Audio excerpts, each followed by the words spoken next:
UP के मुख्यमंत्री योगी आदित्यनाथ और अखिलेश के बीच तीखी नोकझोंक की बात करते हैं जो थमने के नाम नहीं ले रही है। योगी ने मिल्कीपुर की जमीन से समाजवादी पार्टी पर जो हमला किया वैसा हमला पहले कभी नहीं सुना गया। योगी के तेवर और शब्द बेहद ही चुभने वाले थे। वहीं दूसरी तरफ अखिलेश यादव ने तंज और कटाक्ष भी जो है कटार के जवाबी हमला किया है। दोनों के एक एक बयान जो है वो लहजे को ध्यान से आप सुनिए, क्योंकि यूपी उपचुनाव ट्रेलर मात्र है।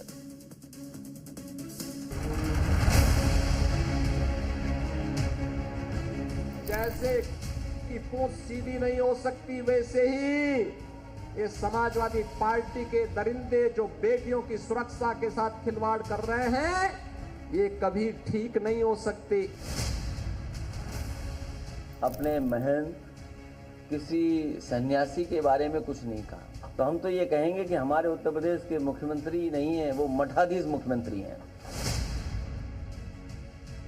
माफियाओं के सामने नाक रगड़ने वाला व्यक्ति, दंगाइयों के सामने घुटना टेकने वाला व्यक्ति आज भारत की संत परंपरा को माफिया कहता है। उत्तर प्रदेश सरकार को कम से कम टॉप 10 माफियाओं की सूची जारी करनी चाहिए। मुख्यमंत्री जी पहले मुख्यमंत्री हैं जिन्होंने अपने मुकदमे वापस लिए।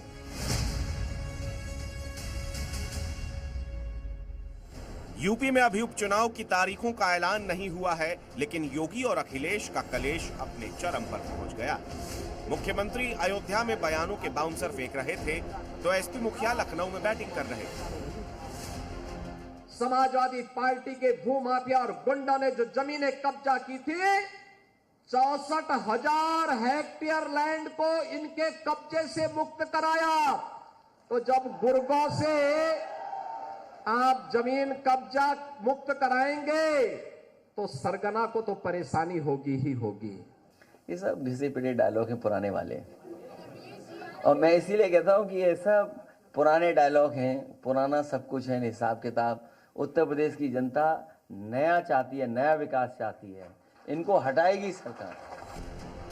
बीजेपी के लिए मिल्कीपुर लोकसभा चुनाव में अयोध्या की हार का बदलापुर योगी ने सिर्फ इसी महीने 5-5 दौरा कर चुनावी फील्डिंग सेट कर दी, तो अखिलेश ताबड़तोड़ बयानों की बाउंड्री लगाने पर आमदा। इनको तो वो विवादी ढांचा प्यारा था जिसको राम भक्तों ने नेस्तनाबूद करने का काम कर दिया था। ये राम भक्तों पर गोली चलाते थे। राम भक्तों के खून से जिनके हाथ सने हुए हो, अयोध्या की चर्चा जब वे करते हैं तो बड़ा आश्चर्य होता है। जब से बीजेपी हारी है तब से कुछ संतुलन गड़बड़ा गया है। बीजेपी अपने भस्मासुर को ढूंढ रही है। योगी आदित्यनाथ ने अयोध्या को साधने के लिए पूरे 1000 करोड़ की सौगात दी।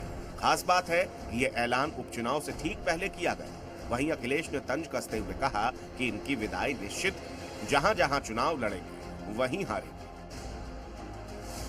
आज अयोध्या दुनिया की सुंदरतम नगरी बन रही है, तो अयोध्या के दीपोत्सव से जिनको परेशानी होती थी उनको तो परेशानी होगी कि अयोध्या कैसे सुंदर हो गई है।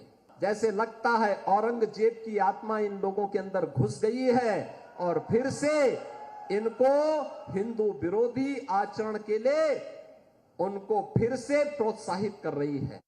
अभी देखिए हरियाणा हारेंगे, महाराष्ट्र हारेंगे, जहां जहां चुनाव होंगे वहां बीजेपी हारेगी।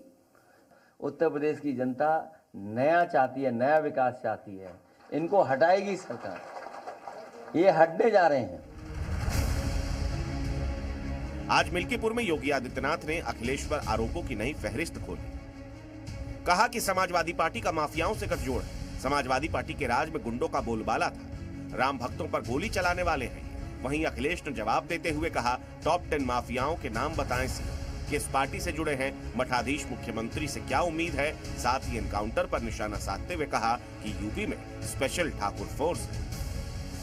ये जितने प्रदेश के संगठित अपराध में लिप्त माफिया थे, चाहे वो गाजीपुर का रहा हो, चाहे वो प्रयागराज का रहा हो, चाहे वो अम्बेडकर नगर के रहे हो, चाहे वो रामपुर के रहे हो, ये सब तो इनके चचा जान जैसे थे, चचा जान थे इनके सबके।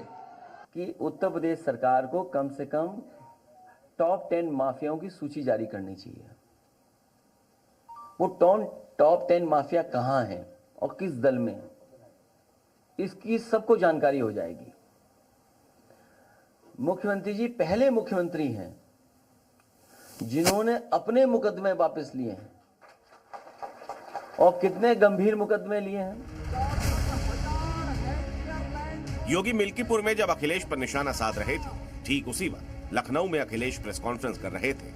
वक्त भी लगभग एक ही था। समझाना मुश्किल नहीं है कि यह पहले से तय था कि योगी के हमलों का बिना देर किए जवाब दिया जाएगा।